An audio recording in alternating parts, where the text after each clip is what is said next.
네, 대한민국 최고의 방송 스픽스 역전의 용사들 진행을 맡고 있는 류영희 변호사입니다. 여러분 안녕하십니까?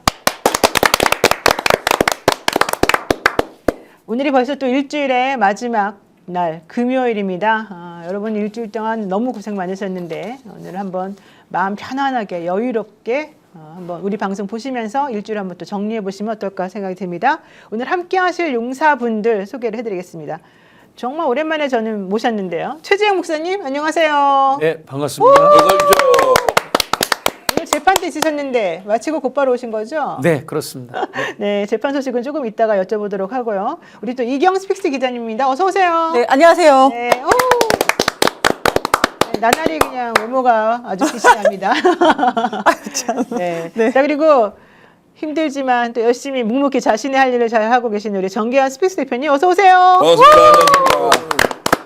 제가 대구 경북 쪽 소식은 아니까 이제 오늘 경북 지역에도 후보가 결정이 되고 국민의 힘 이야기입니다. 또 조영 다선 중진 의원이 뭐 오늘 탈당까지 하려고 했거든요. 그럴 정도로 이제 국힘 내용 상태가 깊어지고 있는데 그 부분도 나중에 또 말씀을 드리겠습니다. 네, 우리 녹수님이 왜 자꾸 박수 쳐요 이러시는데요.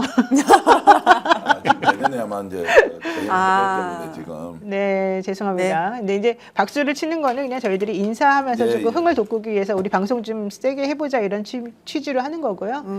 지금 이제 화제 관련해 가지고는 또 좀 이따가 속보 한번 알려드리도록 하겠습니다. 첫 번째 주제부터 보겠습니다.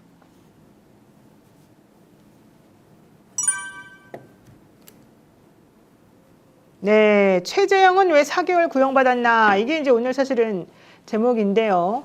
김건희 특검이 김건희에게 디올백 등의 물품을 제공한 혐의로 기소된 최재형 목사에게 징역 4개월을 구형했다. 요 얘기를 지금 하고 있는 것입니다. 근데 지금 현재 우리 김건희에게 준 디올백 때문에 김건희 씨하고 같이 공동으로 재판을 받고 계시죠? 공동 피고인으로서. 제가 먼저 사건 개요를 설명을 드리겠습니다. 김건희가 이제 지금까지 받았던 뇌물 성격의 물건들이 많지 않습니까? 김건희 국정농단을 최초로 폭로했던 최재형 목사님이 이제 갖다 주었던 이런 디올백이 있고 그 뒤에 이제 근거북이 국가교육위원장을 했던 이배용 씨가 갖다 줬던 것, 서희건설 이봉관 회장이 줬던 반클라프 목걸이, 거기다가 발음이 잘 안 되지만 바쉐론 콘스탄틴이라고 하는 명품 시계를 서성빈 회장이 갖다 준 것에 대해서 다 이제 기소가 됐고 오늘 하나 빠진 게 고가 그림. 고가 그림 예, 그 이완 화백. 백. 예. 그것까지도 같이. 그것도 이제 같이 이제 이렇게 전달됐던 게 지금 재판 중입니다. 특검에서 다 기소를 했는데 거기에 대해서 이제 지금 우리 최재형 목사님도 그 중에 이제 공동 피고인이 돼 있는 상태인데 내용을 좀 설명해 주시면 고맙겠습니다. 그러면 지금 피고인이 누구예요? 이 사건에서 같이. 아까 말씀한 대로 이제 이배용, 이배용. 그다음에 이봉관, 이봉관. 서성빈, 그다음에 그 이우한 화백의 그림 전달. 박검사? 예, 그렇게 해서 네. 그렇게 모두가 공동 피고인이고 이제 그 법정 사이즈가 대중소가 있다면 가장 작은 사이즈라서 굉장히 피고인도 많고 변호인도 많은데 네. 피고인 한 명당 변호인이 김건희는 3명, 뭐 다른 분들도 다 그런데 네. 그러다 보니까 이제 방청석에 변호인도 앉아야 될 정도로 그런 데다가 이제 기자들이 차지하고 나머지는 이제 또 이렇게 이제 윤호개인 세력들 위주로 앉고 그런 상황이라서 재판 분위기는 썩 좋지는 않지만 판사가 굉장히 재판장이 유능하신 분 같아요. 되게 잘하셔요. 객관성이 있고 네. 굉장히 좀 신뢰가 가는 분인데 아주 진행도 일사천리로 깔끔하게 잘하고 그래서 신뢰가 갔고요. 그래서 그 5 그 피고인들이 동시에 한 자리에서 굴비 엮듯이 같이 그냥 이렇게 재판을 받는 형국이고 그리고 이제 지난번 재판에서는 이봉관 회장이 특검의 공소 사실을 모두 인정하고 또 증거도 다 인정한다고 해서 즉석에서 구형을 받았어요. 네. 징역 1년을. 네. 그래서 저도 오늘 그렇게 특검의 모든 공소 사실 인정하고 증거 다 인정하는 걸로 하고 즉석에서 또 저도 구형을 받았는데 그러면- 징역 4개월 구형을 받은 거죠. 그러면 나머지 피고인들의 그 공판하고 분리가 되는 겁니까? 그런 건 아니고요. 지금 이배용 전 국가교육위원장은 거기 이제 딸린 또 다른 피고인들이 추가 피고인들이 있어요. 그 이제 증거 인멸 지시를 했다고 하는 뭐 운전기사 뭐 이런 사람들 때문에 네. 별도로 다른 법정에서 다른 일시에 이렇게 분리해서 재판받는 걸로 해서 오늘 이배용 측은 나오지 않았고요. 그러니까. 그러다 보니까 이제 다음 재판부터는 저 빠지지, 이봉관 빠지지, 이배용 빠지지, 서성빈하고 이우환 하백 김상민, 김상민 전 검사. 네. 거기만 이제 그럼 김건희, 김상민, 이 저기 이제 서성빈 서성빈 이 세 명이 이제 같이 재판받고 예. 나중에 선고하는 날 또 다 같이 모여가지고 선고는 이제 6월 달로 그렇죠. 지금 예. 이제 되어 있고 이제 정해지는 않았고요. 그리고 이제 또 중요한 게 이제 저를 김건희 측에서 이제 증인 신문 요청을 3시간짜리로 했어요. 그래서 이제 언제인지는 이제 정해지지는 않았는데 그것도 가야 됩니다. 네.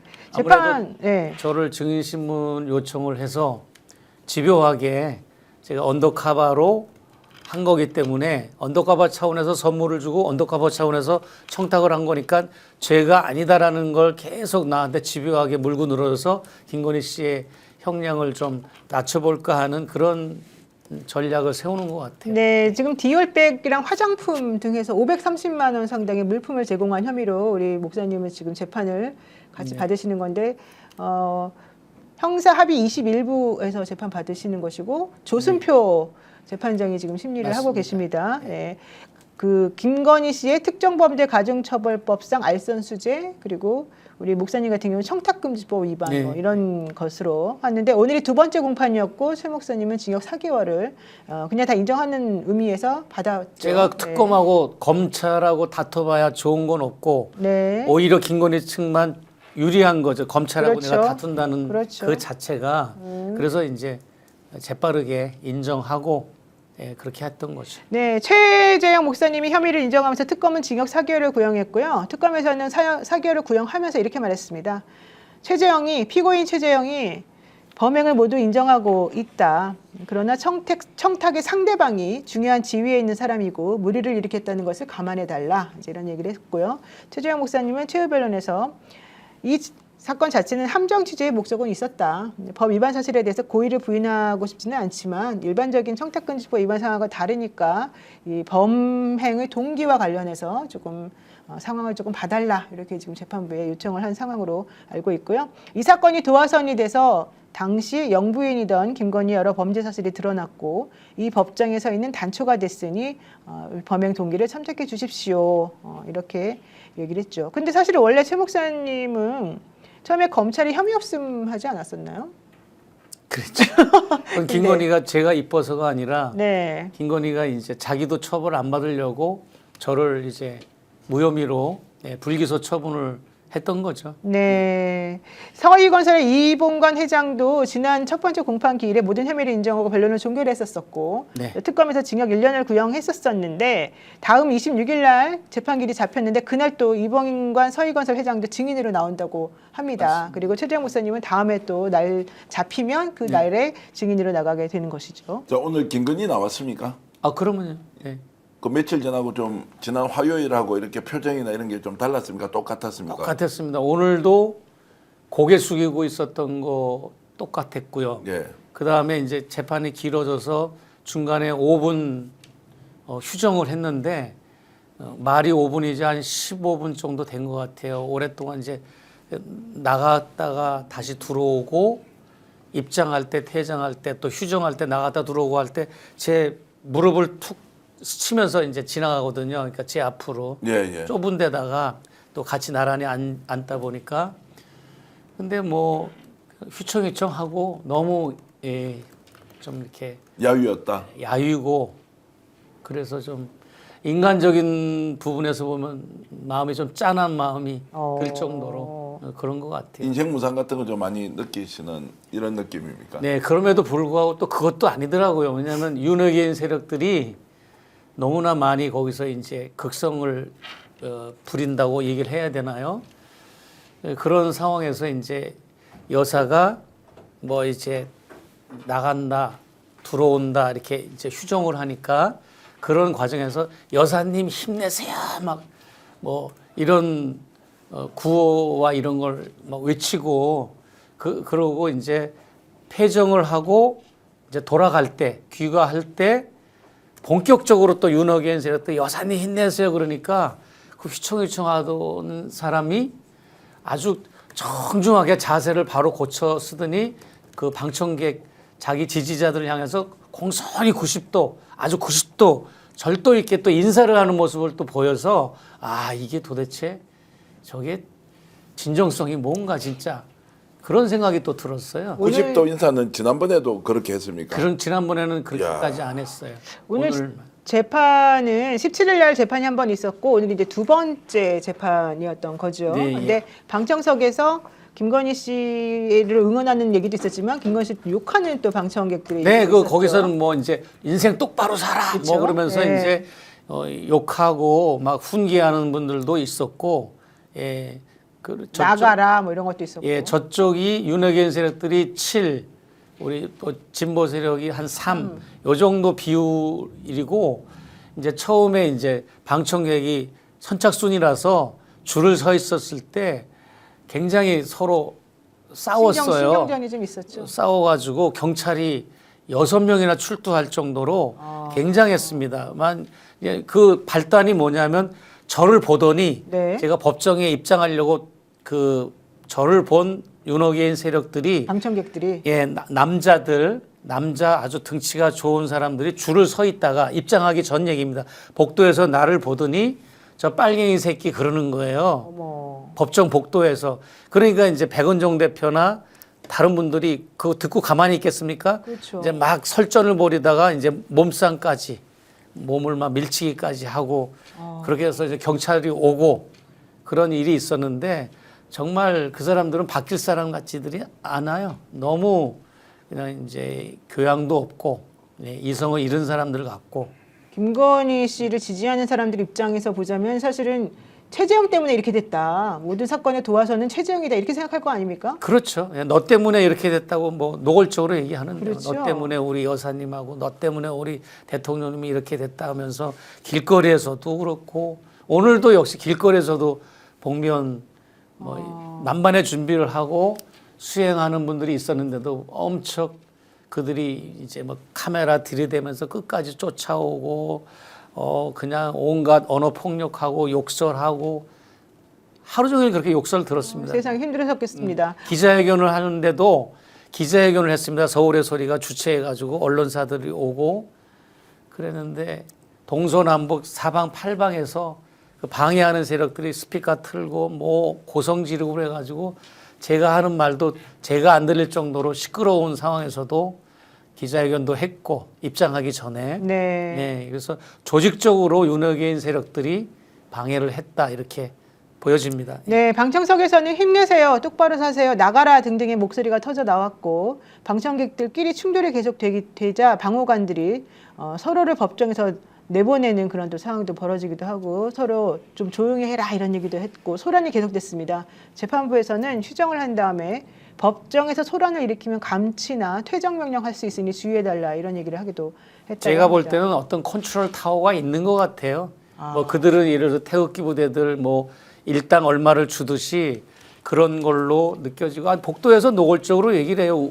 그쪽에서 10만 원 줄까 뭐 이런 얘기도 하고. 아 그래요? 네, 그 싸우는 와중에도 그 앉아 있는 여성들이 윤핵관 세력들이 그러면서 뭐 20만 원 어쩌고저쩌고 얘기하는 소리가 노골적으로 들리고요. 그러면 거기에 참석하면 돈을 준다 이런 뜻인가요? 모르겠습니다. 그건 모르는데 우리 쪽에 그냥 비아냥거리면서 10만 원 줄게 뭐 이러면서 그런 얘기도 하고. 네, 김건희 씨 측에서는요 금품 수수는 인정했지만 청탁 대가성이 없었다 그러면서 무죄를 주장을 했습니다. 그러면서 이번관한테 받은 5,560만 원짜리 반클리프 앤 아펠 목걸이 1개 그리고 2,610만 원 상당의 티파니 앤코 브로치 1개는 돌려줬다. 그런데 2,210만 원 상당의 그라프 귀걸이 한 쌍은 분실했기 때문에 돌려주지 못했다.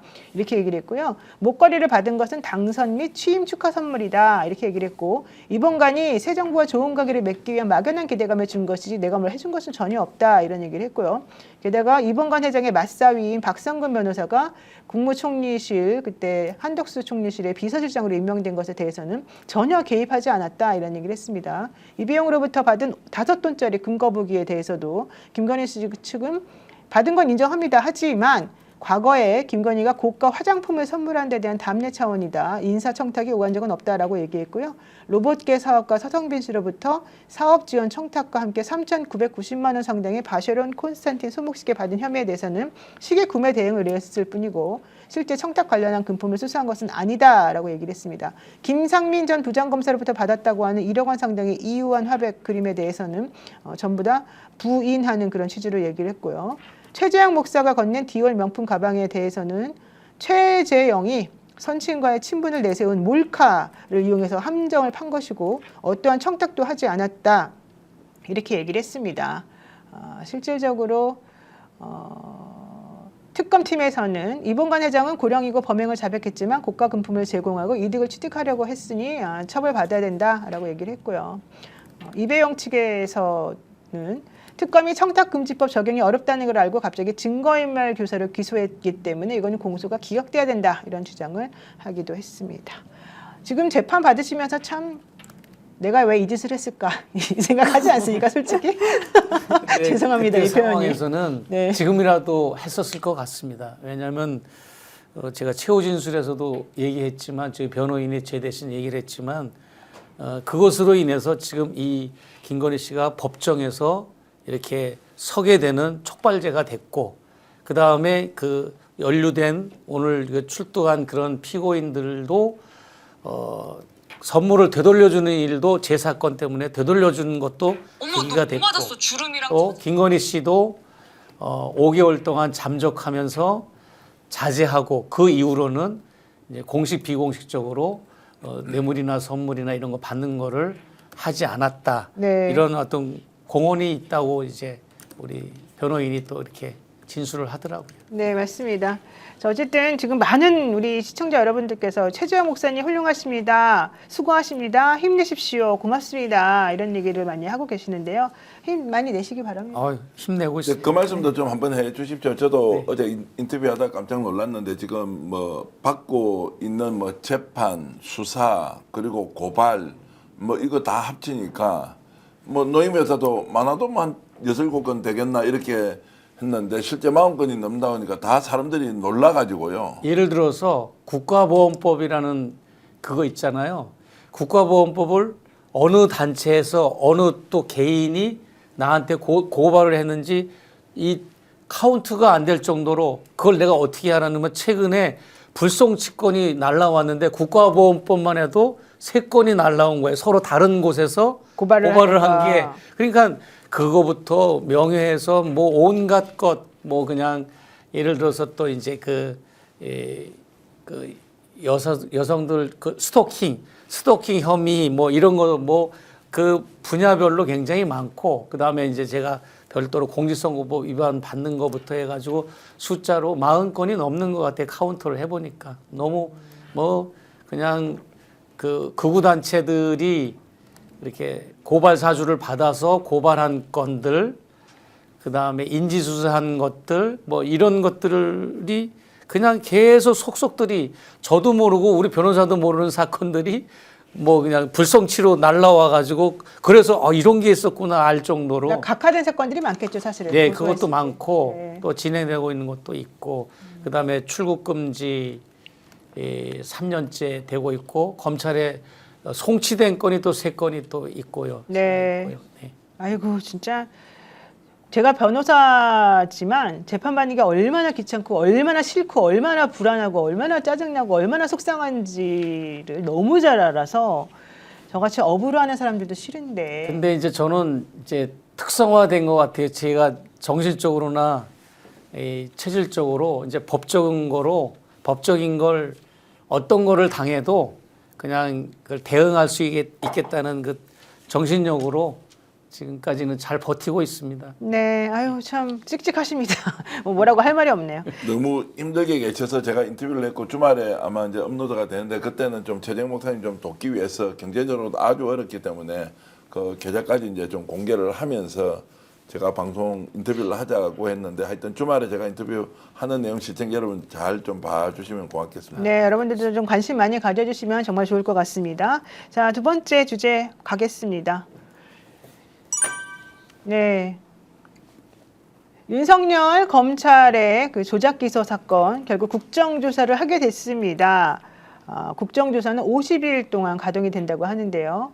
이른바 윤석열 정권 시절에 검찰의 조작 기소 의혹에 관한 국정조사가 6월 3일 지방선거 약 한 달 전인 5월 8일까지 진행이 됩니다. 법원과 검찰, 행안부, 국정원, 금융감독원 등 정부 기관과 쌍방울 등 기업이 조사 대상에 포함됐는데요. 지금 화면에 보시는 것처럼 대장동 개발비리 의혹 사건, 위례신도시 개발비리 의혹 사건, 김용 금품 우수수 의혹 사건, 쌍방울 대북 송금 사건, 부동산 등 통계 조작 의혹 사건, 서해 공무원 피격 사건, 허위보도 의혹 사건 등에 대한 검찰의 수사 기소 과정 등등 7건을 국정조사하기로 돼 있고요. 민주당 의원들 그리고 국민의힘 의원들 그리고 조국 혁신당의 의원까지 해서 의원님들이 지금 이 국정조사를 시작을 했고 오늘 아마 회의가 있었던 것으로 제가 좀 알고 있습니다. 지선 26일 전까지 국조를 진행하기로 했는데 특위에서는 기관 보고, 현장 조사, 청문회 등을 진행을 하고 만약에 활동 기간의 연장이 필요하다 그러면 본회의 의결로 연장키로 했습니다. 대법원, 서울고등법원, 수원고등법원, 서울중앙지방법원, 수원지법, 또 혹은 수원지법, 성남지원 등등 법원도 포함이 지금 되어 있습니다. 국민의힘에서는 이번 국조가 국정감사조사법에 위배되는 위헌행위라고 주장을 하고 있습니다만은 그래도 국조에는 참여를 했습니다. 나경원 의원하고 서영교 의원 간에 또 설전이 있었는데 한번 보겠습니다. 자, 앉으세요. 나경원 의원 앉으세요. 그러면 뭐라고 불러요? 너경원이라고 불러요? 나경원 의원 앉으세요. 예, 여러분 앉아주세요. 어디 가세요? 네, 서영교 의원이 지금 위원장으로 됐어요. 네. 근데 뭐 딱 포스가 남다른데요. 50일 동안 제대로 하실 것 같은데 이거 지금 전화를 드리면 받을까 말까 잘 모르겠는데 어쨌든 서영교 의원이 딱 위원장 임명됐다라는 이야기를 듣고 국정조사 잘 가겠다. 가장 많이 하는 분이잖아요. 네. 가장 많이 또 조사를 했던 분이니까 이번에 이제 국정조사를 통해서 확실하게 새로운 사실을 밝혀내야 한다. 아니 이미 나와 있는 것을 증거를 가지고 수사를 할 수 있는 이제 조건들을 제안해야 하고 국정조사 결과가 또 공소 취소로 이어질 수 있는 것은 또 그렇게 만들어 가야 하니까 국정조사 위원들이 이제 누가 될지 몇몇 법사위원들만 하는 건 아니죠. 네. 그러면 이제 민주당에서 구성이 될 거 아닙니까? 지금 몇 명으로 구성된다는 건 아직 확정이 안 된 거죠. 민주당 다 돼 11명이고요. 있습니다. 국민의힘 7명, 그리고 이제 비교섭단체 2명이 그러니까 민주당 11명, 네, 국민의힘 7명, 7명. 비교섭단체 2명입니다. 11명 명단도 확정이 됐습니까? 지금 그러니까 서영교 위원장이고요. 박성준, 김승원, 박지원, 양분남, 윤견현, 이건택, 이용호, 이주희, 전용기 이렇게 좀 언론에 여기서 나오고 지금 있습니다. 서영교 의원이 위원장이고요. 박성준 의원이 간사. 네, 예, 맞습니다. 예. 국민의힘도 명단도 지금 뭐 7명 더 나오고 있습니다. 네. 누구입니까? 하면 이름하면 곽규태, 김재섭, 나경원, 송석준, 신동우, 윤상현, 조배숙 이렇게 나오고 있습니다. 신동국 의원 같은 경우에는 국민의힘 의원들이 특위에서 전부 사퇴할 거냐 이렇게 질문을 하니까 원내대표하고 상의를 해보겠다 이런 얘기를 했고요. 나경원 의원 같은 경우에는 자기네들이 원하는 내용들을 적어가지고 서영교 위원장에게 전달했습니다. 근데 그중에 특이한 게 서해공무원 피살사건 피고인 박지원 의원이 왜 이 특위에 있느냐, 사퇴해야 된다 이런 주장도 했고요. 어쨌든 여야 참여한 이 오늘의 회의에서는 서로 저렇게 싸우는 부분도 있었지만 국조계획서를 어쨌든 만들어서 국회 본회의에 21일 날 내일 상정하는 것으로 지금 얘기가 되고 있습니다. 국힘이 이제 이렇게 욕을 하더라도 참여하는 것은 같이 한번 따져보자는 겁니까? 아니면 이제 국정조사 과정에서 방해를 하려고 들어오는 겁니까? 실제 이분들은 뭐라고 얘기했냐면은요, 이번 국조가 국정감사조사법에 위반되는 위헌행위다. 그리고 이 법 8조에 보면은 국정감사조사는 계속 중인 재판, 수사 중인 사건의 소추에 관여할 목적으로 행사돼서는 안 된다는 규정이 있는데 지금 현재 7건에 대해서는 전부 다 재판 중이거나 뭐 이런 것 등에 대해서 지금 영향력을 행사해가지고 민주당이 오히려 나쁘게 하려고 하는 거 아니냐 이런 주장을 하면서 실질적으로는 퇴장을 했습니다. 오늘 개의한 다음에. 그러면서 우리가 사실은 여기에 왜 들어갔느냐. 민주당의 기어코 이재명 제지우기 국조특위를 가동하는 것 때문에 우리들이 항의하려고 사실은 들어왔다 이런 얘기를 했었고요.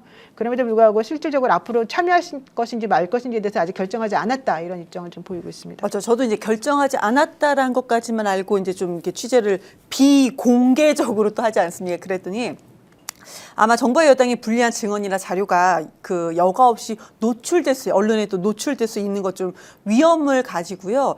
지금 거기 내에서는 모두 참여하지 말자 의견이 조금 나눠진 걸로 알고 있습니다. 그러니까 지금 진상규명을 방해하는 어떤 그 프레임에 갇히는 것을 경계하는 것도 좀 우려를 하고 있는 거고요.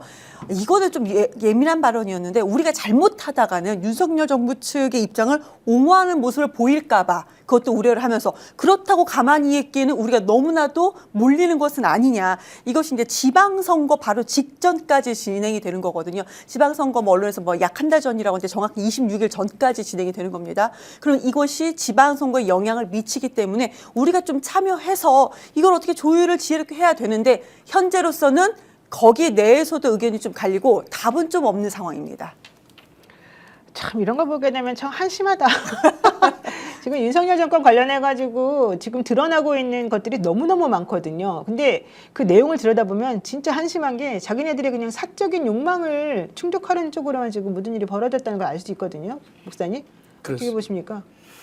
예, 뭐 우리가 잘 아는 대장동 뭐 개발 비리 의혹부터 시작해가지고 위례 신도시 의혹, 뭐 김용 부원장 금품수수권, 쌍방울 대북 송금, 그다음에 서해 공무원 피격 사건, 뭐 온갖 그런 거가 클리어하게 된 것이 하나도 없지 않습니까? 네. 그건 반드시 저는 적극적으로 지지하고 응원하는 게 분명히 진상 규명은 돼야 되고, 그리고 이제 윤석열 검찰이 정적들이나 야당들이나 전 정권, 예를 들어서 문재인 일가를 막 그냥 못 살게 이렇게 한다든지, 그다음에 언론인들 상대로 이렇게 조작 기소했던 이런 것들은 반드시 국민들 앞에 소상하게 이제 정리하고 넘어가야 된다고 생각을 하기 때문에 저는 적극적으로 이것이 잘 추진돼서 좋은 결말이 있기를 저는 바랍니다.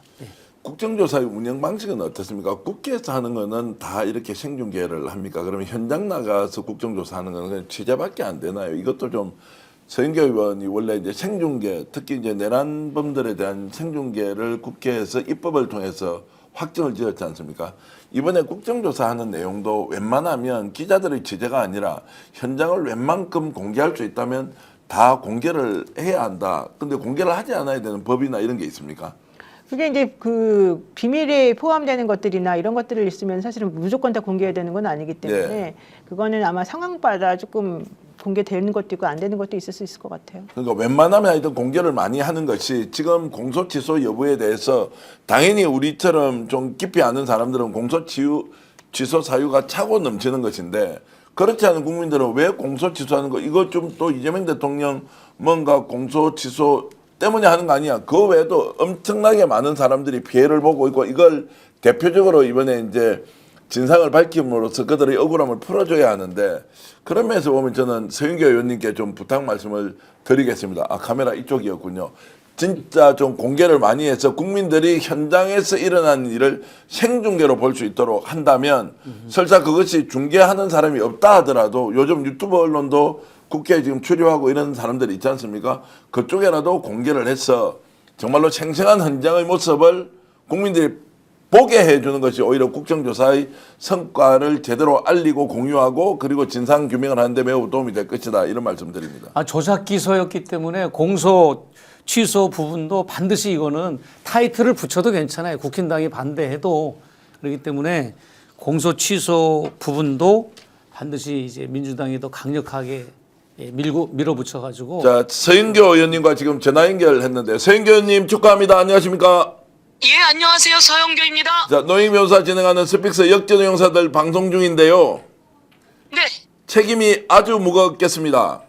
예, 노영희 변호사님, 정교환 대표님, 그동안 대한민국을 올바르게 자리매김하는데 큰 역할을 해주심에 다시 한번 감사드립니다. 저는 국정조사위원장을 맡아서 확실하게 열심히 해보겠습니다. 자, 어떤 이제 각오로 특히나 이제 억울한 사람들 공소 취소도 해야 하고 또 수사도 촉구하고 특히 이제 불법을 저지른 검사들은 반드시 법적 단죄를 받도록 해야 하는데 책임감도 크지만 국민들의 기대도 아주 높습니다. 어떤 방식으로 진행하시려고 합니까? 예, 오늘 국정조사 계획서를 채택했는데요. 오늘부터 5월 8일까지 약 50일간의 장정에 들어가게 됩니다. 그리고 7개의 조작, 기소, 조작, 수사 사건에 대해서 다시 한번 국정조사를 하는데 우선 기관들의 보고를 받고요. 그리고 난 다음에 콕콕 집어서 청문회 형식을 취하게 되고요. 그리고 현장도 가서 파악하게 될 것입니다. 그렇게 해서 여기에 대한 조작 수사와 조작 기소가 어떻게 이루어졌는지 낱낱이 국민 앞에 밝혀내게 될 것입니다. 자, 저희들이 방송 중에 이런 이야기 했습니다. 지난번에 서인교 의원께서 정말로 내란과 관련된 재판 과정을 법정 공개해야 한다 이런 것을 법안으로 통과시켰지 않습니까? 그렇습니다. 그것이- 내란 재판을 중계하도록 했지요. 자, 그런 것처럼 그것이 실제로 내란 재판 과정을 국민들이 직접 목격하면서 이들이 예. 어떤 만행을 저질렀던지 충분히 알게 됐고 그걸 맞습니다. 서인교 의원이 주도했다는 걸 저희들이 많이 알렸는데요. 이번에 이제 예. 국정조사 특위위원장을 하시면서 네. 이것도 가능한 한 생방송으로 많은 국민들이 볼 수 있게 특별하게 좀 조치를 해 주시면 좋겠다는 의견이 나왔는데 어떻습니까? 예. 저희들 국정조사는 모두 다 생중계할 수 있도록 하겠습니다. 저희가 언론들에게 더 알리고 더 많은 언론들이 생중계할 수 있게 하고요. 국민들이 관심 가졌던 분야 그리고 꼭 이 사람에게 이걸 물었으면 하는 내용들이 있으시면 의견 쭉 올려주시면 스픽스를 통해서 그리고 또 저희 사무실을 통해서 그리고 또 위원들을 통해서 보내주신다면 필요한 게 있으면 입법 필요한 게 있으면 국정조사 과정 속에서 필요한 사람이 있으면 불러내고 필요한 곳에 있으면 가달라라고 하는 것까지 저희들이 쭉 하도록 하겠습니다.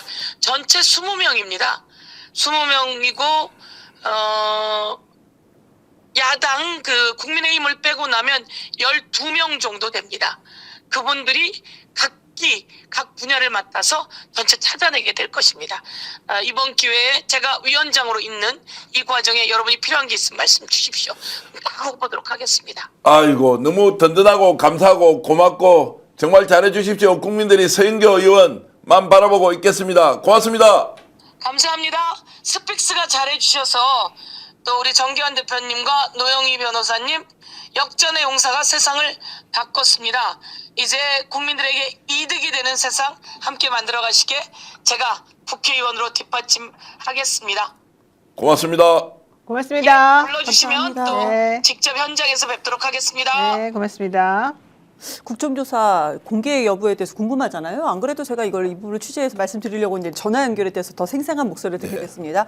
국정조사나 국정감사는요 관련 법에 의해서 공개가 원칙입니다.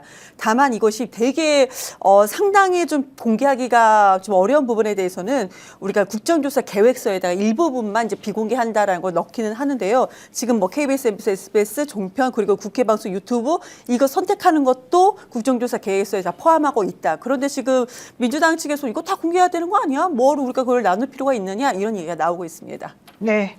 자, 또 이 얘기도 한번 관련해서 해보겠습니다. 법정에서 소란을 일으켜가지고 변호사임에도 불구하고 영장이 청구된 김용현의 변호인 권우현 변호사가 오늘 오전 10시 30분에 영장 실질 심사를 받았습니다. 그동안에는 감치를 받지 않기 위해서 도망 다니고 행방이 묘연했던 사람인데요. 지난 대법원에서 법원 행정처 명의로 고발이 이루어지고 난 이후에 피의자로 전환이 되어서 실질적으로 수사기관으로부터 영장 청구 소식을 전해받고 오늘 영장 실질심사에 나왔다고 합니다.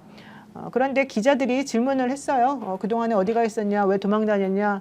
그랬더니 아무 말도 하지 않고 할 말이 있겠습니까? 네, 아무 말도 하지 않고 들어갔었고 그다음에 오전에 영장 실질심사를 마치고 나왔다는데요. 지금은 아마 구치소에서 지금 그 영장이 발부되는지 아닌지를 기다리는 것으로 지금 알고 있습니다. 그러니까 영장 실질 심사 시간이 2시간 조금 넘었거든요. 네. 그래서 왜 이렇게 빨리 끝나? 보통은 공방을 할 거 아닙니까? 범죄 사실에 대한 것. 2시간이면 오래 한 거예요. 저 사람이 뭐 특별히 뭐 다를 게 뭐가 있겠어요. 그래서 2시간 제 넘게 그냥 할게. 머릿속에는 보통 막 공방을 하면 6시간, 8시간, 10시간씩 하고 새벽까지 가서 이제 판단을 하는데 저는 12시 반 정도에 끝이 났으니까 이렇게 생각했죠. 아, 이거 뭐 서로 다툴 일이 별로 없었구나. 범죄 사실 명확하고 본인은 뭐 증거인멸 도주 우려가 있다 없다 반성 정도 뭐 이런 게 있었으면 이미 구속영장이 발부가 됐어야 할 것 같은데 지금 우리 방송하는 이 시간이 8시 39분입니다. 아직까지 안 나오는 것은 판사가 다른 일이 좀 많이 있습니까? 아니면 이걸 진짜 꼼꼼히 살펴봐야 하는 게 있나요? 제가 한번 여쭤보겠습니다. 영장 실질심사를 오늘 저분만 하는 게 아니고 그 영장 담당 판사님이 하는 오후에 또 사건도 많이 있고 그러니까 아. 네, 오늘 그 영장 전담 부장판사는 이지영 부장이었고요. 네. 오늘 오전 10시 30분부터 약 2시간 동안 진행이 됐었고 이 권우현 변호사에 대한 것은 그리고 오후 12시 45분에 심사가 마쳐졌습니다. 그래서 실질적으로 그때로부터 이제 구치소로 옮겨져 가지고 지금까지 기다리고 있는데요. 아마 12시 전에는 나올 것으로 보입니다. 예, 오늘 안으로 구속되는 거죠? 저는 구속이 당연히 될 것으로 보이는데 뭐 결과가 나올 때까지는 모르겠습니다. 그러니까 바깥에 나와서 싹싹 빌고 죄송하다 이렇게 해야 되는데 지금 며칠 동안 영장이 청구됐는데도 이런 방구 말도 없이 그렇다고 욕도 하지 않았고 반성도 하지 않았고 아마 이제 복잡한 본인의 마음이 제 사진에 나오지 않습니까? 나왔을 때도 누가 질문하더라도 답변하지 않는다. 그래서 궁금한 것은 재판정 안에서 과연 어떤 표정으로 영장실질 심사 받는 과정에서는 반성이라도 제대로 했을까? 아니면 그때도 우겼을까? 판단 잘 못하겠더라고요. 실제 이제 우리가 중요한 정치인들이나 중요한 사건에 있어서는 기자들이 영장 실질심사에서 어떤 식의 질문과 답이 오가는지를 취재해서 밝히기도 하지 않습니까? 근데 이 권우현 변호사에 대한 재판에서는 실제 그 내용이 어땠는지에 대한 얘기가 하나도 안 나오고 있습니다. 아마도 이 권우현 변호사 측에서도 이 부분에 대해서는 말을 안 하고 있는 것으로 알려져 있고 실제 법원에서도 뭐 교도관들이라든가 아니면은 거기 있는 사무관들이라든가 이런 분들도 비밀을 지금 지키고 있는 것으로 보이는데요. 전반적으로는 어떻게 하는 거냐 하면은 이제 가서 앉고 그다음에 검사가 왜 이 사람에게 영장을 청구해야 되는지를 이제 설명을 하고요. 그리고 난 다음에 실질적으로 변호사들한테 판사님이 물어보기도 하고요. 양쪽에다가 의견을 좀 제시하라고 하기도 하고 이렇습니다. 근데 저 상황에서 나 잘한 겁니다. 하나도 잘못한 게 없습니다. 나는 구속이 돼야 될 이유가 없습니다라고 주장을 할 수가 없는 게 저 변호사 같은 경우는 자기가 감치 안 당하려고 사실은 그동안에 계속 도망 다닌 게 거의 한 2달 정도 되거든요. 1달 반 정도 되거든요. 그러면은 실질적으로 저걸 가지고서 내가 그동안에 뭐 다른 일 때문에 안 나왔다 이렇게 말할 수가 없어요. 왜? 진격의 변호사들이라고 하는 그 자기 친구들, 자기 변호사들이 이하상 변호사가 감치되고 난 다음에 저분이 우리도 연락이 안 된다라고 하면서 사실은 그 사람에 대한 근황을 간단하게 알려준 부분들이 있거든요. 그러면은 뻔할 뻔치 아니겠습니까? 그 당시 상황이 어떻게 됐는지 너무 잘 알고 그리고 저 사람이 거짓말로 내가 몰랐어요 이렇게 말할 수도 없는 상황이고 그런 상황이라고 한다면은 영장은 당연히 발부돼야 될 것으로 조금 보이고 사실은 사법부 입장에서는 되게 치욕스럽죠. 법원에서 감치 집행을 하러 갔는데 저 사람의 소재를 몰라가지고 감치를 못했다? 그것도 3개월 안에 감치해야 된다는 그 규정을 못 지켜서 결국은 저 사람 풀어줬다? 그게 있을 수 있는 일입니까? 그러니까 제도적으로 이제 그런 일이 한 번도 없었었죠 그동안. 없었기 때문에 이걸 이제 누가 그러면 감시를 해야 되는 경찰을 동원해야 되나 아니면 교도관이 가야 되느냐 뭐 이제 이런 것들 또 이제 뭐 정리가 안 된 상태에서 도망을 갔으니까 저는 아마도 본인이 살려고 하면 싹싹 빌어야 될 것 같은데 안 빌었을 수도 있다. 이게 정치범으로 양심수로 이렇게 둔갑을 하고 뭔가 좀 더 본인이 그구들한테는 존재감을 드러내기 위해서 꿇어앉으면 안 되는 상황 아닌가요? 옛날에 그래서 이하상 변호사가 자기 구치소에 수감돼서 감치 집행 받을 때도 나 단식 투쟁해 나 여기서 걱정하지 말고 건재하게 내가 있을 거라고 했지만 네. 단식 투쟁 했습니까? 10 며칠 동안? 잘 먹었겠지. 요즘 그렇죠. 어떤 사람은 뭐 부식이 별로 안 좋다고 시비 거는 윤석열도 있는데. 그러니까 실제로 만약에 단식 추정했으면 벌써 죽었겠죠. 내지는 병원에 갔거나. 근데 그렇지 않고 나오고 난 다음에 그에 대한 소식이 하나도 없지 않습니까? 그 얘기는 무슨 얘기입니까? 결국 처음엔 호기롭게 그런 말을 했다 하더라도 실제로는 그렇게 행동할 수가 없는 거고 무슨 변명이 있을 수가 있겠습니까? 이거는 이번에 만약에 판사님이 저 사람을 풀어준다. 있을 수도 없는 일이고요. 그러면 우리 국민들에게 니네들 알아서 잘 빠져나가봐. 우리는 모르겠어. 이렇게 말하는 거랑 똑같기 때문에 있을 수 그러면 없는 법정에서 이제 변호사들 가가지고 깡패짓 해도 뭐 그럼요. 구속도 못 시키고 그대로 어떻게 감치도 안 되고 감치는 석 달 도망가면 되고 그거 규정 바꿔야 된다고 저는 주장합니다. 어떻게 바꿉니까? 얼마든지 바꿀 수 있죠. 뭐 감치 선고는 뭐 무조건 감치 집행은 선고가 난 때로부터 3개월 안에 해야 되는데 꼭 그 규정이 있어야 될 이유가 뭡니까?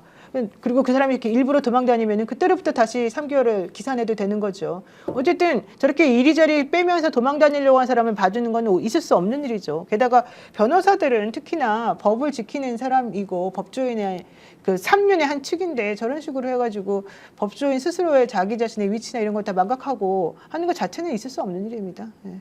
저는 제가 변협의 집행부라고 한다면 저런 사람들에 대해서는 당연히 징계를 해야 된다고 강력히 권고했을 겁니다. 예. 두 명의 변호사한테 물어봤습니다. 뭐 오늘 좀 주제가 이렇게 정해지고 좀 시간이 타이트해서 이거 뭐 별거 아닌데 다들 이거는 풀어줄 수가 없다라는 얘기 공통된 의견이 나와 있고요.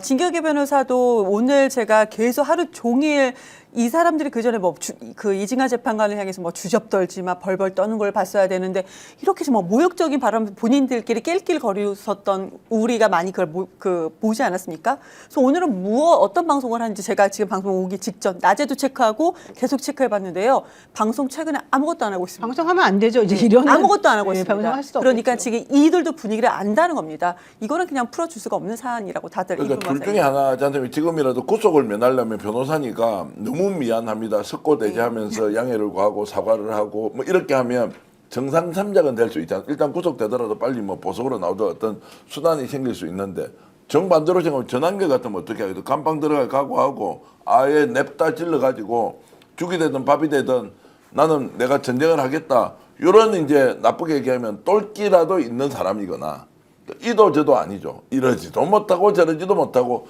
어중간하게 있으니까 간이 콩알이구나 뭐 이런 생각이 저는 들더라고요. 변호사들은 기본적으로 간이 콩알이에요. 원래 변호사들이 뭐 그렇게 잘난 척하면서 밖에 나가가지고 이렇게 버티겠습니까? 원래 법조인들은 다 모범생들로 그동안의 사회적인 규칙이나 규범을 지키는 것에 순응하고 그동안 살아왔던 사람이고 실제 원래 그렇게 간이 배 밖으로 나온 사람 별로 없습니다. 이 여상 보라고 전에 와서 역전에 뭐 역전이 아니고 저 뭐야 진격에 내가 뭐 역전이라고. 그러니까 그 사람들은 이야기해. 되게 특이한 정치적 목적을 가지고 그런 행동했지만 실제 요즘 같은 경우는 완전히 기죽어가지고 사실은 제대로 변호도 못 하고 있습니다. 그렇죠. 네, 그럼요. 징계 변호사를 못 만들잖아. 왜냐하면 자기들도 정신을 차리거나 아마 그들이 잘 이야기하는 거 있잖아요. 우리 똑같은 하느님 믿는 사람이잖아요.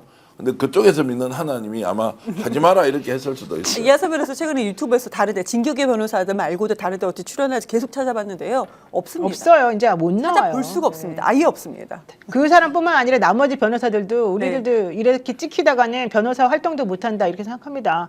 지금 당장 이 건 해결하는 게 문제가 아니라 평생을 결국 변호사로 살아야 되는데 검사한테 찍혀, 판사한테 찍혀, 변호사한테 찍혀. 그럼 의뢰인들은 그런 사람한테 변호를 맡기겠습니까? 그렇죠. 그 사람들은 평생 이제 못 먹고 사는 거죠. 아니 그거 집회하다가 잡혀간 사람들 그 사람한테 다 해달라면 안 돼요? 하라고 하세요. 하세요. 그러니까 한치 앞을 내다보지 못하고 저런 쓸데없는 일 망상에 사로잡혀가지고 하나님 이름 팔면서 자기들이 마치 하나님 여기 뭐 방송하다가 아멘 하는 놈이 어디 있어요? 그래요, 맞아요. 예수천국 불신지옥 이게 말이 되냐고. 그거를 이제 고상한 신학적 용어로 기독교 근본주의에 매몰됐다, 함몰됐다고 표현을 해요. 그러니까 아주 기독교 보수 극우 중에 극우, 기독교 신학적으로 그래서 그걸 근본주의라고 그러는데 원래 근본주의라는 거는 예수가 생각했던 대로 생각하고 예수가 걸어갔던 발자취를 그대로 행위를 본받는다는 게 근본주의인데 거기에 너무 이제 치우치다 보니까 자구적으로 성경 말씀도 그 글자 그대로 문자적으로 해석을 해서 그대로 이제 따르는 그런 부류부터 시작해서 결국은 이제 정광훈 같은 이런 그룹까지 이제 우리나라 한국 교회에 이렇게 이런 부류가 형성되는데 이화상 변호사 같은 경우에는 정말 본인이 해야 할 발언 자리나 아닌 자리를 구분 못하고 아무데서나 이제 하나님 운운하고 이제 그런 걸 볼 때 참 문제가 많다고 생각을 합니다. 네. 윤석열이 감방에서 뭐 신앙 전쟁을 한다고요. 무슨 종교 전쟁이 일어나 가지고 지금 민족한테 하나님이 시험대에 올려놨는데 그 전쟁에서 우리가 절대 지면 안 된다. 이따위 망상적 발언을 했다고 전언을 하는 목사가 다시 누군가한테 이 말을 전달해가 이렇게 페이스북으로 나왔지 않습니까? 윤석열한테 영향을 끼치는 목사는 딱 정해져 있어요. 김진홍 목사, 두레교회 김진홍 목사, 그 다음에 뭐 우리가 잘 아는 극동방송 김정한 목사, 그 외에 이제 몇몇 목사들이 있는데 그 목사들의 가르침이나 그 이제 기독교 교리를 이제 윤석열이가 자기 나름대로 이제 해석을 하는 거죠. 네. 윤석열은 의도적으로 안 나오겠다고 국민들의 부활을 더 지르는 쪽으로 계속 발언하고 있으면서 정신 못 차리고 있다. 그렇죠. 그런 사람이니까 대통령 현직에 있을 때 국민의 눈높이를 맞추지 못하고 국민을 향한 마음가짐이나 자세와 태도가 올바르지 못했던 거죠. 네. 참 진짜 부끄러운 일인데요. 현실적으로 이런 일이 왜 벌어지고 있는지 정말 한심스럽다. 오늘 김건희 변호인 세 사람이 제가 증거 다 인정하고 공소사실 인정한다니까 나를 들으라고 피식 웃으면서 비아냥거리는데 방청객들이 다 볼 정도로 비아냥거리는 김건희 변호사들이요? 예, 세 사람이 이제 공소사실 인정하니까 막 피식하고 웃고 의도적으로 막 그냥 입을 삐죽삐죽하고 그러더라고요. 그 유모 변호사도 있었습니까? 김건희 그쪽은 아니고 누가 이제 그 최지우 변호사, 네. 그다음에 여성 변호사, 또 남성 변호사 있는데 이름은 뭐 외우고 싶지도 않아요. 예, 뭐 너무 그냥 비아냥거리고 그랬다는 말씀이에요. 예, 비아냥거렸습니다. 예, 아주 티가 나게. 변호사들이 그러면 어떡하죠? 예, 예. 그 좀 있을 수 없는 일인데 좀 네. 매우 부적절하네요. 예. 알겠습니다. 자, 다음 주제로 넘어가도록 하겠습니다. 사실 이 양반 다루면 안 되는데 한번 보겠습니다.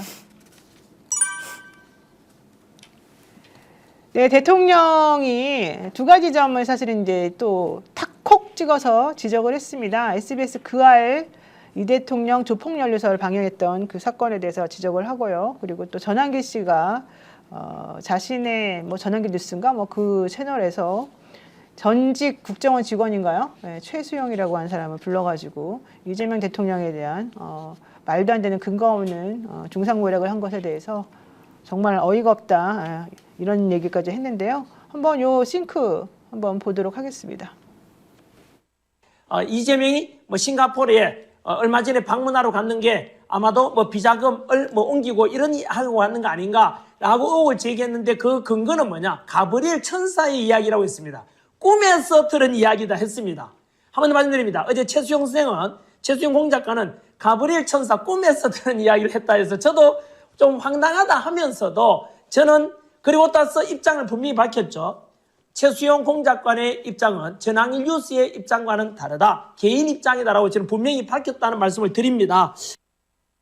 전환기 씨는 자신의 채널에 저 최수용이라고 하는 사람을 불러가지고 이재명 대통령에 대한 이야기를 나눴는데 최수용이라고 하는 사람이 가브리엘 천사가 자기 꿈에 나타나서 영어로 알려줬다.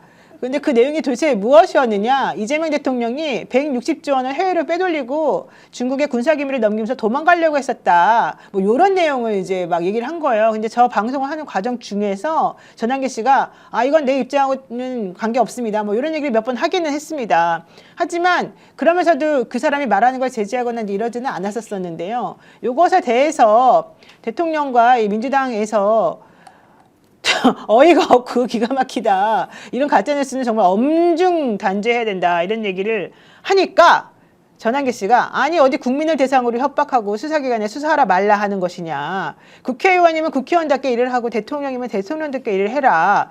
최수영 선생의 개인적으로 수집한 정보를 바탕으로 방송에서 개인 의견을 밝힌 것이고 나는 분명히 나랑 상관없다고 말을 했는데 이런 얘기를 하는 것에 대해서까지 어쩌고저쩌고 하면 진실을 말하는 입을 막으려는 정치적 보복이 아니겠느냐. 김어준 뉴스에서 대통령 공소 취소에 대해서 거래설 얘기를 한 거는 왜 가만히 놔두고 나만 가지고 이러느냐. 이런 얘기를 했습니다. 정기현 대표님 어떻게 보십니까? 한 대 때려버릴까요? 개인 수집 정보라고요? 꿈에서 나타난 이야기를 가지고 바깥에 나와서 지가 언론사 등록 안 했어요? 저 전환길 TV 예전에 국힘 행사할 때 프레스 이렇게 목걸이 걸고 가서 지가 하지 않았나요? 그 언론이라며. 대한민국 언론 다 망했는데 지가 언론사 차려가지고 이제 내가 진짜 조선일보 다 필요 없다. 전환길 TV가 대한민국 언론을 하겠다라고 취재기자도 모집하겠다. 이따위 소리 한 자 아니에요? 네. 그러면 꿈에서 본 이야기를 망상적으로 발언하는 걸 자기 채널에 했는데 이게 또 탄압으로 몰고 갑니까? 그리고 최수용이라는 사람이 어떤 사람인지 모르고 그러면 지가 불렀어요? 최수용은 어떤 사람이에요?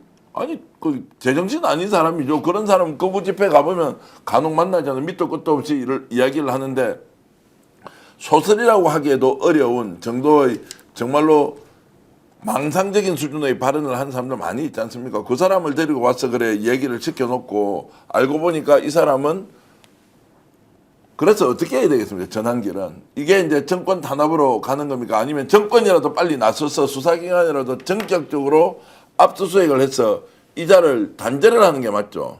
네. 그래서 제가 이런 말씀 한번 드려보겠습니다. 전환길 씨 본인을 옹호하는 사람을 좀 방송에 나와서 방송을 좀 하게 해보라고. 이렇게 발언하는 것이 표현의 자유라고 하면 주장을 해보라고. 저 발언 이제 변명하는 거지 않습니까? 그거 보십시오. 자기도 좀 개면쩍다는 건 느낌이 없습니까?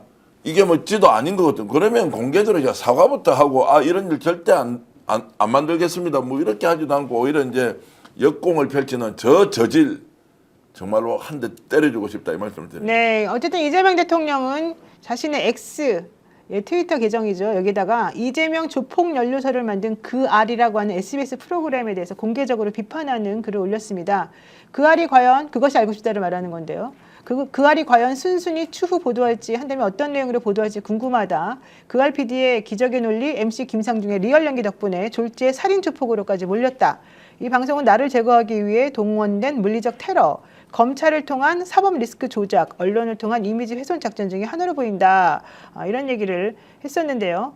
실제 이것 때문에 내가 얼마나 사실은 이제 고통을 당했는지 아느냐. 정치적 목적으로 거짓의 무담에 사람을 매장하는 일이 재발하지 않게 하려면 조작 폭로한 국민의힘이나 그알 같은 조작 방송의 반성과 사과가 필요하다. 저도 가요계겠지만 미안하다는 진솔한 한마디는 듣고 싶다. 이렇게 얘기를 했었습니다. 신인규 변호사가 가장 먼저 이제 사과를 했고 그 당시 신인규 변호사가 국민의힘 대변인으로 이렇게 선발돼서 부대변인이었나? 부대변인으로 이제 예. 가서 했고 오늘 그렇게 이제 신인규 변호사가 저렇게 이제 그 페이스북에 장문으로 써서 이제 사과를 했고 오후 내내 SBS는 이 문제를 가지고 회의를 했는데 했었죠. 예. 그런데 이제 6시 넘어서 공식적으로 사과를 했습니다. SBS도 자기들이 이제 이렇게 한 부분에 대해서 국민들 앞에서 사과를 한다라고 했고요. 8년 만에 공식 사과를 했는데요. 그것이 알고 싶다 2018년 7월 21일 방송된 권력과 조폭 파타야 살인사건 그 후 1년이라고 하는 것에 대해서 알려드립니다.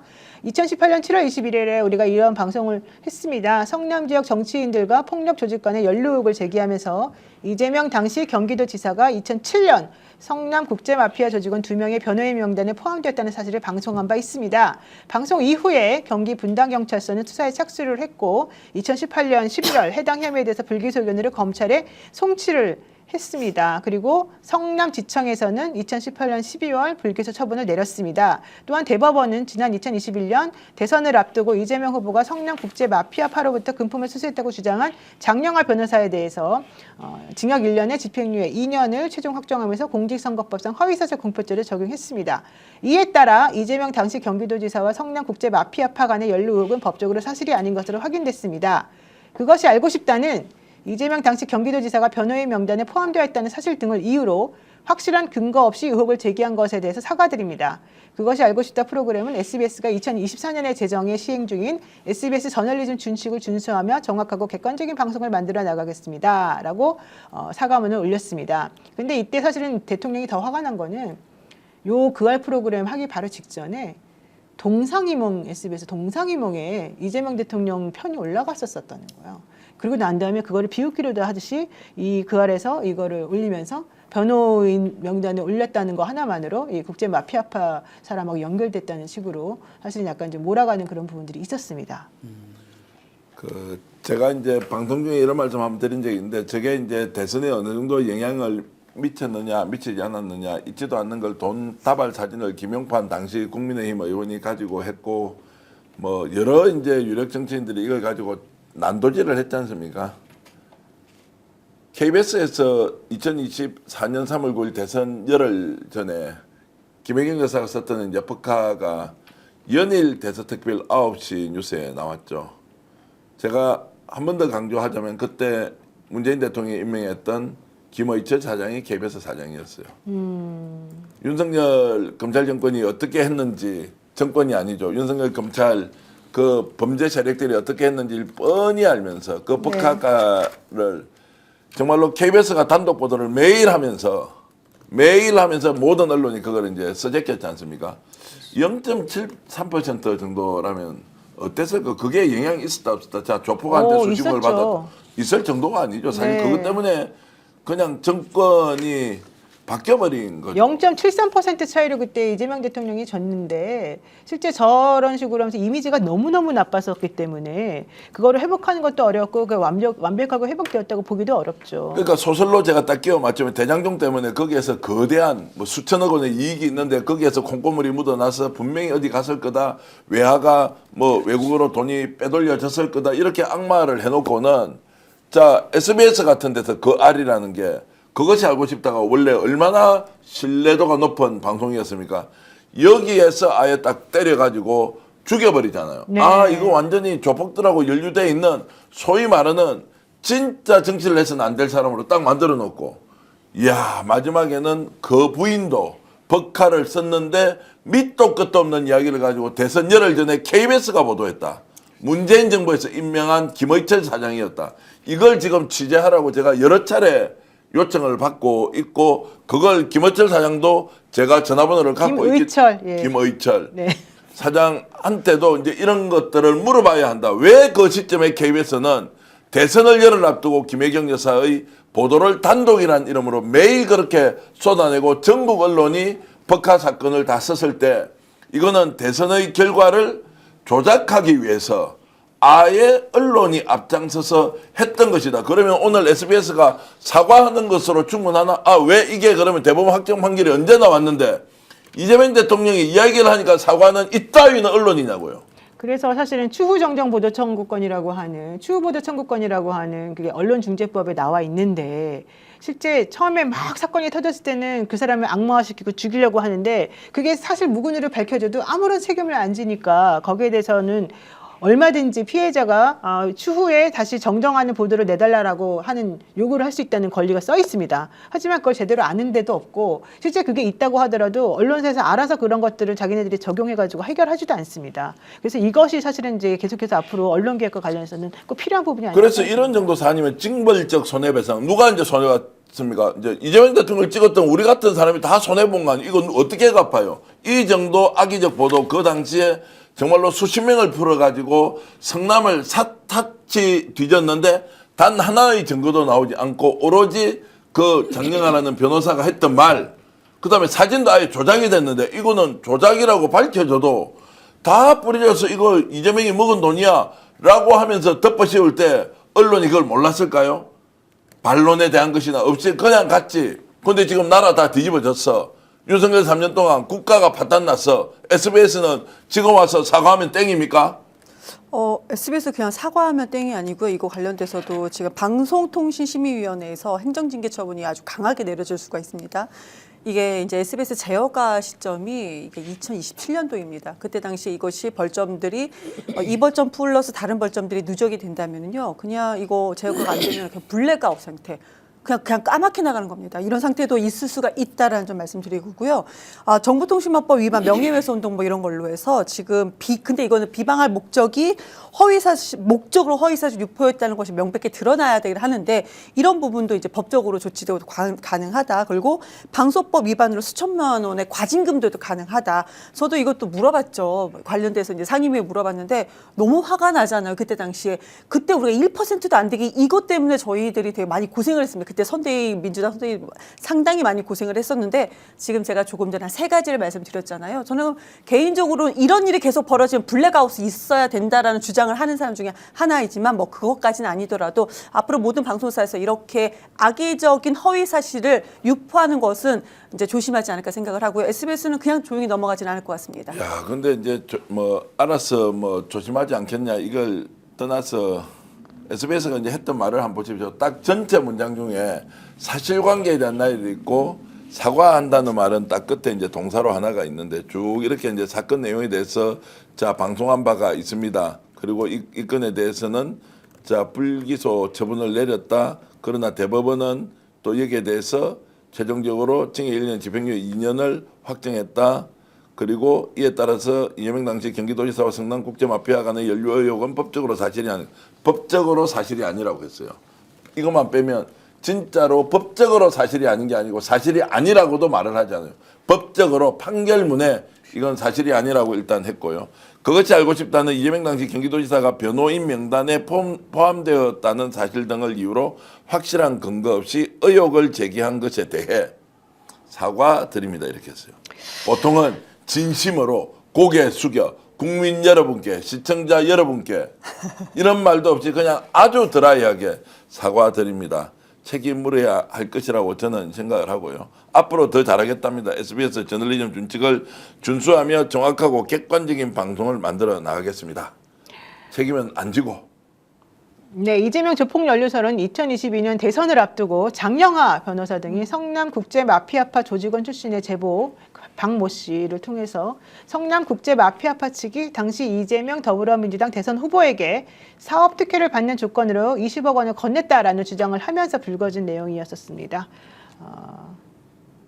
정말 한심한 일이 아닐 수가 없는데요. 괴벨스 아시죠? 괴벨스. 이제 독일의 이제 히틀러의 네. 소위 말하는 나치 독일의 선전 조작. 장관이죠. 예. 예. 요제프 게벨스인데요. 대중을 조작하고 선동하는 그 대중 선동의 심리학이라고 하는 책을 써가지고 사실 이제 그 당시의 상황을 우리들이 알 수 있는데요. 게벨스의 선전 전략의 핵심은 이거죠. 대중은 논리보다는 감정에 쉽게 휘둘리는 사람들이다. 거짓말도 반복하면 진실이 된다. 그러니까 정보를 선택적으로 노출시키고 감정적 자극을 자꾸 이끌게 만들고 메시지를 단순화시켜서 반복을 거듭하게 되면 실제 그것은 칼보다 더 무서운 무기가 될 수 있다. 또 심리 조작의 핵심은 이거랍니다. 우리는 하나, 그들은 적. 나하고 피하고 아를 구분해가지고 쟤네들은 악마. 이것만 명확하게 만들어주면 사람들이 누구든지 선동당한다라고 하는 얘기인 것이거든요. 제가 좀 오해를 한다고 일단 전제하고 SBS 오늘 성명서와 관련된 얘기를 한마디만 더 하겠습니다. 보통 이렇게 사과합니다라고 일단 시작하지 않습니까? SBS는 그렇게 하지 않았어요. 제목을 딱 위에 꺽쇠 넣어가지고요. 알려드립니다. 이렇게 했습니다. 알려드립니다. 그것이 알고 싶다. 2018년 7월 21일 방송된 권력과 조폭 파타야 살인사건 그 후 1년에 대해 알려드립니다. 우리는 취재하는 방식을 요런 취재이기 때문에 문제가 없다. 알려드립니다. 그러나 법적으로 대법원에서 아닌 것으로 확인이 됐기 때문에 법적으로 그래서 사과합니다. 이렇게 돼 있어요. 진심도 들어가 있지 않습니다. 진심으로 사과하지는 않죠. 이게 뭡니까?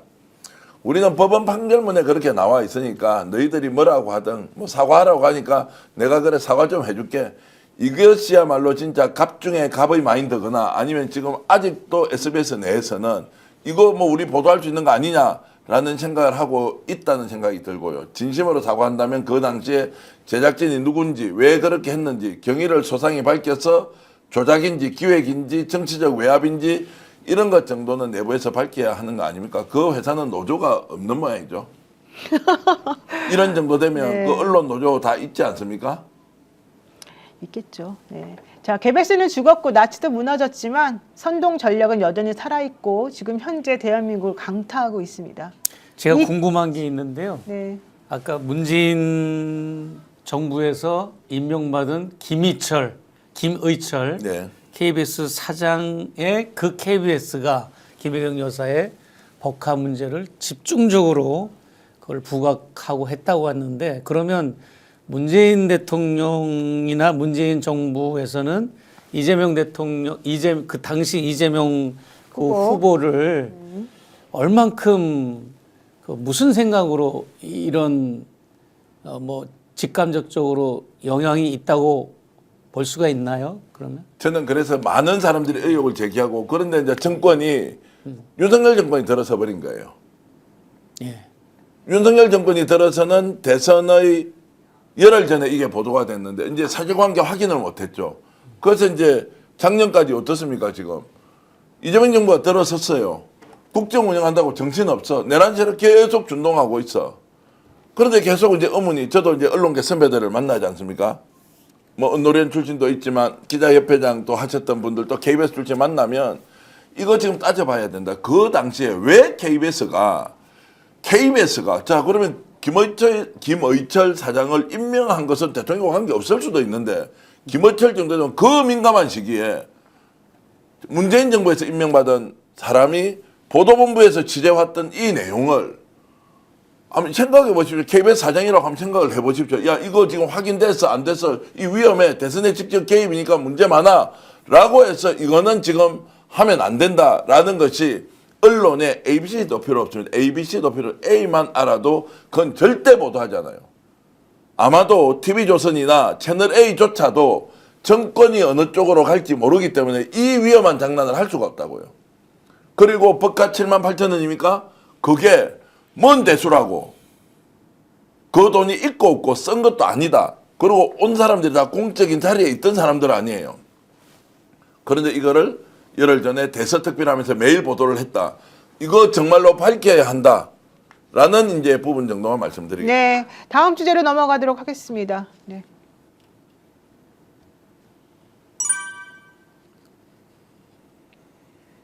이준석 개혁신당 대표는 이재명 대통령이 그것이 알고 싶다를 직격한 것은 힘자랑이자 근육자랑이다 이렇게 비판하는 주장을 내세웠기도 했습니다만 우리 갤럽의 여론조사 지지율을 보게 되면 대통령에 대한 국정 지지율은 취임 이후에 갤럽 조사상으로 최고치인 67%를 차지했습니다. 대통령에 대한 부정적인 평가는 25%에 불과했고요. 민주당에 대한 긍정적인 지지율은 46%, 그리고 국민의힘에 대해서는 20%의 지지도가 나왔습니다. 실제 부울경, 대구 이런 쪽에서도 대통령에 대해서 정말 잘한다라고 하는 그런 지지율, 긍정적인 그런 여론조사가 나왔는데요. 이런 걸 보게 되면 대통령 너무 잘하기 때문에 사실은 이렇게 높게 나온 거 아니겠느냐. 이런 얘기 할 수밖에 없습니다. 이경 기자님 어떻습니까? 맞습니다. 저런 거 관련해서 그럼 왜 이렇게 지지율이 높게 올라갔는가 이제 분석했던 것을 다 이렇게 종합해 보면요. 대구 경북은 보수 색채가 매우 강한데 여기에서 지지율이 올랐다가 이제 첫 번째 이유다라는 맞습니다. 말씀을 드리는 거고요. 그리고 이제 실용적인 정책 추진. 그러니까 비슷한 내용입니다. 대구 경북에서부터 올라갔던 것이 민생 경제, 경제가 살아나는 것이 보이고 대통령이 민생 경제를 우선하는 것이 역력히 보이고요. 물가 안정, 그리고 조기 추경 이런 부분에 대해서 좀 언급한 부분들이 있습니다. 그리고 이번에 유가요. 기름값 부분에서 그 정부에서 선제적으로 움직이는 모습. 물론 아직까지 기름값이 지역에 따라서 아직 뭐 내려가지 않는 것도 상당히 많기는 많습니다. 그럼에도 불구하고 선제적으로 대응을 해서 뭔가 내가 혜택을 받을 수 있을 거라는 기대치. 근데 그 기대가 그냥 기대가 아니고 정말로 내가 적용을 받겠구나라는 그런 기다림이 있기 때문에 저렇게 나오는 거고, 마지막으로 국민의힘 측에서 나오는 얘기였습니다. 앞에서는 대통령이 다 일 잘해 이런 얘기였잖아요. 국민의힘 측에서 뭐라고 하냐면 뭐 그 정도 대통령이 쇼맨십을 잘하는 거지 하면서 하는 소리가 국민의힘이 지금 야권 내부가 우리가 혼란에 빠지지 않았느냐. 이재명 대통령 반사이 걷는 것이다 라는 것이 국민의힘은 그렇게 분석을 일부는 하고 있었습니다. 네, 이 대통령 지지율에 대해서는 경제 민생을 잘한다라고 하는, 그래서 내가 지지한다라고 하는 사람들이 17%로 가장 많았고요. 이 대통령에 대한 지지율이 모든 지역에서 60%를 넘었습니다. 보수세가 강한 TK에서도 63%를 기록을 했고요. 서울과 인천, 경기 등 수도권에서도 63%가 나왔습니다. 연령대별로는 50대에서 77%, 40대에서 76%, 였고요. 20대에서는 47%가 나왔습니다. 이념 성향별로 진보층의 94%, 중도층의 72%가 이 대통령의 직무 수행을 긍정적으로 평가한 것으로 나왔습니다. 야, 이런 걸 보게 되면 진짜 대단하다. 이렇게 생각할 수밖에 없고요. TK에서도 민주당에 대한 지지세가 29%, 국민의힘에 대한 것은 28%로 나왔습니다. 이거 어떻게 봐야 됩니까? 최재형 목사님 그래도 뿌듯하시겠습니다. 이 정권을 만들어내신 분으로서. 너무 뿌듯하죠. 그래도 그 보수들도 42%가 지지가 네. 나오고 중도는 뭐 72%가 나오는 정도라면 뭐 우리 진보야 뭐 94% 이상 나온다고 그러니까 더할 나위가 없고 저는 다른 건 몰라도 이재명 대통령의 그 가치관, 철학, 국민을 가장 방점으로 두고 있는 그분의 어떤 자세, 태도 그런 것이 너무 이제 바람직하고 칭찬하고 좀 존경할 만한 부분이다 이렇게 생각이 들고요. 예, 앞으로도 이렇게만 더도 말고 덜도 말고 쭉 5년 동안 이렇게만 해주셨으면 좋겠다는 생각을 합니다. 네. 흥미로운 여론조사 하나 더 보겠습니다. 오늘 이제 갤럽에서는 대구 TK입니다. TK에서 민주당 29%, 국힘을 28%, 1%포인트 앞서는 걸로 나왔는데요. RN서치라고 아시죠? 네, 김미연 RN서치. 네. 소장이 이제 운영하고 있는 회사가 RN서치인데 여론조사 결과가 대구 경제신문이 18일, 19일 이틀 동안 의뢰해서 조사했는데 정당 지지율이요. 국민의힘이 53.7이고 더불어민주당이 27.2밖에 안 됩니다. 그런데 다자구도로 넣어보니까 김부겸 전 총리가 1등이 나왔어요. 이진숙보다 앞섰습니다. 어떻게 이제 결과가 나왔느냐면 국민의힘 이진숙 그다음에 주경호 뭐 이런 쭉 사람들이 주경호, 주호영, 윤재호 뭐 이렇게 들어가 있었는데 자 다자구도에서는 김부겸 총리가 1등이 나왔고요. 32.8% 나왔습니다. 이진숙이 28.2입니다.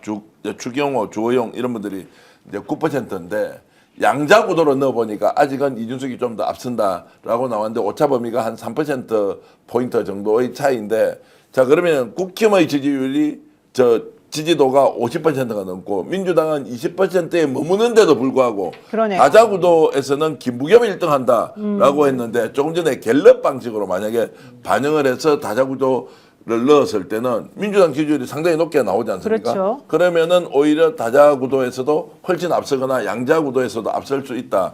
대구 이제 시장 선거가 요동칠 가능성이 매우 높다. 오늘 뭐 하도 반발을 많이 하니까 조영 그 육선 의원이 아예 탈당하고 기자회견 준비했거든요. 네, 무소속도 준비한다고 그랬죠. 예. 탈당하고 무소속도 준비한다고 했는데 이제 국힘에서 뜨거 이렇게 돼가지고 일단 경선하는 쪽으로 논의를 하겠다라고 해서 이제 본인도 한 발 물러섰는데 대구까지 민주당이 이길 수 있다라고 저는 한 표 긁었습니다. 그래서 이정현 공관위원장이 어둠의 선대위원장이다 민주당에 이런 얘기도 지금 하고 있고요. 그다음에 이정현 공관위원장이 자기의 페이스북에다가 이진숙 씨 말고 최윤석 의원을 지지하는 듯한 또 글을 올려가지고 또 논란이 좀 되기도 했었거든요. 그 사람 나오면 더 쉬워져요. 이진숙보다 더 쉬워요. 그건 아예 그러니까. 보수 결집도 잘 안 될 거예요. 맞습니다. 자, 정진님께서 우리 역전 용사 응원하시는 의미에서 동네형 정계환 이웃에 회원가입도 해주셨는데요. 기쁘시겠습니다. 예, 이웃 많이 와야 됩니다. 요즘 뭐 이쪽 저쪽에 회책 문제가 돼가지고 예전에는 정치적으로 정계환 생긴 거 봐. 저거 100% 극우다, 보수야 뭐 이렇게 하다가 욕을 하더만 요즘은 우리는 좀 객관적으로 상황을 보고 검찰 개혁은 잘못됐다라고 하면서 막 비판을 할 때는 또 대통령 말 안 듣는다고 막 빠져나가고요.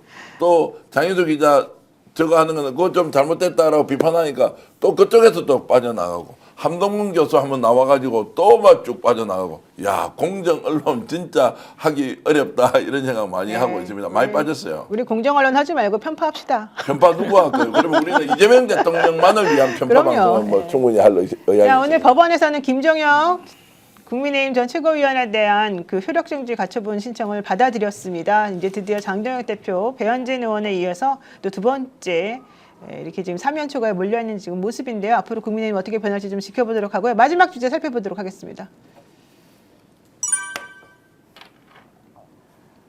네, 오늘 서울중앙지방법원에서 오세훈 시장하고 명태균 씨가 재판 때문에 대면을 했습니다. 사실은 명태균 씨 수요일 날 재판에 나오기로 했었는데 그날 자기가 뭐 그 전날 무슨 일이 있어서 못 나왔다 해가지고 증인에 안 나왔었다고 하는데요.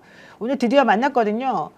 서울시장 오세훈 서울시장의 여론조사 비용 대납 의혹이 재판의 쟁점이었는데 오세훈 시장은 자신이 이 나쁜 검사들 때문에 피해를 보고 있는 것이다. 특검이 나쁘다. 이런 얘기를 지금 했습니다. 하지만 명태균 씨는 정황 증거가 충분하다.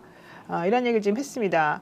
오세훈 시장 입장에서는 특검이 명태균을 봐주고 선거 기간에 재판한다 이러면서 나를 왜 내가 지금 서울시장 나가려고 하는데 이렇게 발목을 잡느냐 이런 얘기가 지금 나오고 있는데요. 우리 명태균 전문 패널이시죠? 우리 예, 예. 정기환 대표님 얘기 좀 해주십시오. 얼마 전에 명태균 저한테 전화가 와 있더라고요. 네.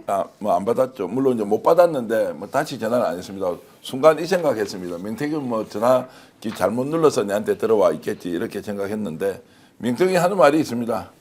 다른 거는 다 몰라도 이번에 오세훈은 내가 잡는다.